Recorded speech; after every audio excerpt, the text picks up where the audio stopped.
Assalamualaikum warahmatullahi wabarakatuh. Shalom. Salam sejahtera untuk kita semuanya. Om Swastiastu.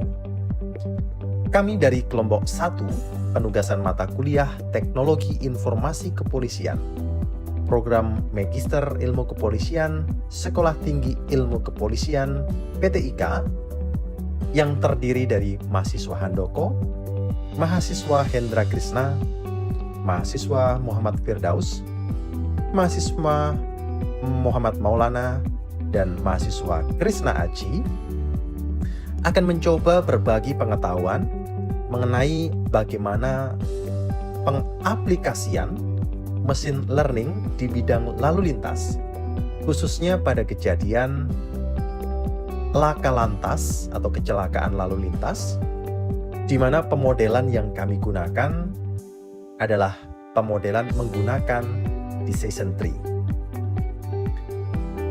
Adapun latar belakang yang mendasari dari judul kami ini adalah bahwa ternyata kecelakaan lalu lintas di Indonesia merupakan penyebab kematian terbesar urutan ketiga setelah penyakit jantung dan penyakit TBC.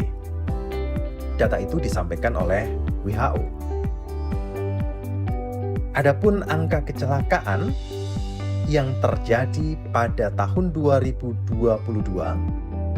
di bidang lalu lintas, kecelakaan lalu lintas, dari bulan Januari sampai dengan September 2022, angkanya cukup tinggi, yaitu mencapai 94.617 kasus, dengan korban meninggal dunia sebanyak 19.054 korban. Angka ini sangat-sangat besar. Dan dari hasil pengklasifikasian didapat jenis dan bentuk kecelakaan,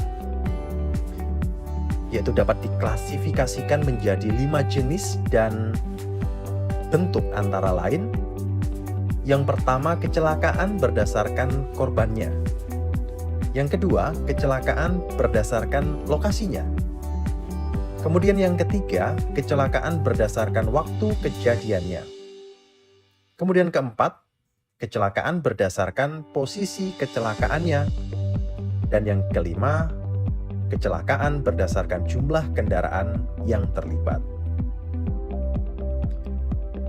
Dari data tersebut, maka permasalahan yang dihadapi oleh fungsi lalu lintas sebagai pengemban keamanan dan keselamatan lalu lintas adalah dibutuhkannya suatu terobosan atau inovasi dalam bentuk machine learning sebagai sarana evaluasi untuk menentukan kebijakan strategis dalam rangka menekan angka kecelakaan lalu lintas dan fatalitas yang terjadi.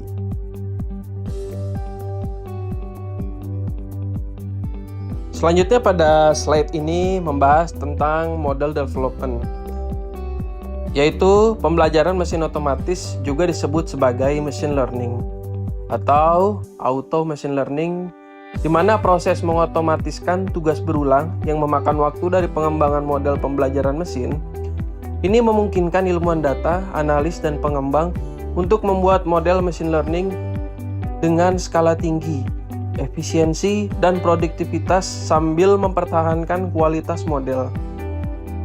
Dengan penggunaan fitur auto machine learning yang digunakan pada penelitian kali ini, berikut adalah gambaran secara garis besar bagaimana cara auto machine learning bekerja dan juga pemrosesan dalam memilih model terbaik untuk dapat dilakukan validasi pada akhirnya.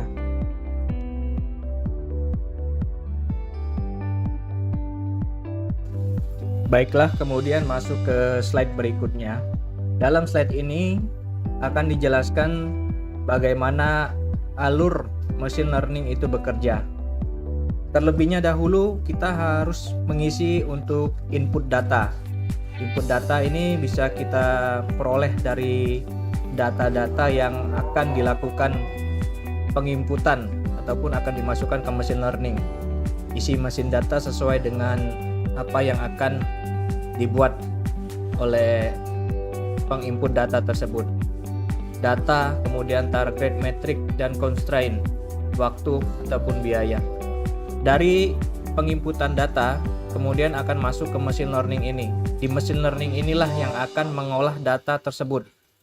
Machine learning ini memiliki proses cara kerja tersendiri sehingga dapat menghasilkan ataupun memiliki training score yang dapat diartikan dengan peringkat-peringkat ataupun model-model yang sudah dianalisa melalui machine learning tersebut. Dalam hal ini, seperti slide sebelumnya dijelaskan tentang model development. Kemudian, data ini merupakan data yang akan dimasukkan ke machine learning. Pada slide berikutnya, di sini kami menampilkan data set tentang klasifikasi model. Klasifikasi model terkait dengan apa yang akan kita bahas tentang kecelakaan lalu lintas. Di sini kita bisa melihat adanya lokasi, kemudian tipe ataupun action kecelakaan itu bagaimana bisa terjadinya, kemudian apa-apa saja yang terlibat. Di sini data yang kami tampilkan sebanyak 13 data. Nah, data-data inilah yang nanti akan dimasukkan ke dalam machine learning. Jadi, selanjutnya berikut ini adalah kamus data dari referensi dataset yang digunakan untuk penelitian ini. Kolom pertama berisikan nomor, kolom selanjutnya tipe, yang kolom selanjutnya deskripsi. Tipe 1 date, string, string, string, string, string, string, string, and string. Selanjutnya deskripsinya berisikan tentang reference, date of accident, location of the accident, action or impact, prediction, pedestrian, bike, MC, mob, train, truck, and bus. Berikut adalah kamus dataset. Purpose model decision tree yang kita gunakan adalah data pendukung dengan struktur seperti pohon yang memodelkan kemungkinan hasil, biaya, sumber daya, utilitas, dan kemungkinan konsekuensi. Decision tree menyediakan cara untuk menyajikan algoritma dengan pernyataan kontrol bersyarat. Mereka termaksud cabang yang mewakili langkah-langkah pengambilan keputusan yang dapat mengarah pada hasil yang menguntungkan. Struktur flowchart mencakup node internal yang mewakili tes atau atribut pada setiap tahap. Setiap cabang mewakili hasil untuk atribut, sedangkan jalur dari daun ke akar mewakili aturan untuk klasifikasi. Decision tree merupakan salah satu bentuk algoritma pembelajaran terbaik berdasarkan berbagai metode pembelajaran. Mereka meningkatkan model prediktif dengan akurasi, kemudahan dalam interpretasi, dan stabilitas. Alat ini juga efektif dalam menyesuaikan hubungan nonlinier karena mampu memecahkan tantangan penyesuaian data seperti regresi dan klasifikasi.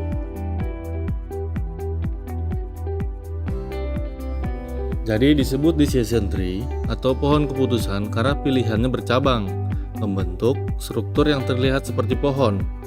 Anda dapat membuat pohon keputusan vertikal atau horizontal tergantung pada preferensi Anda.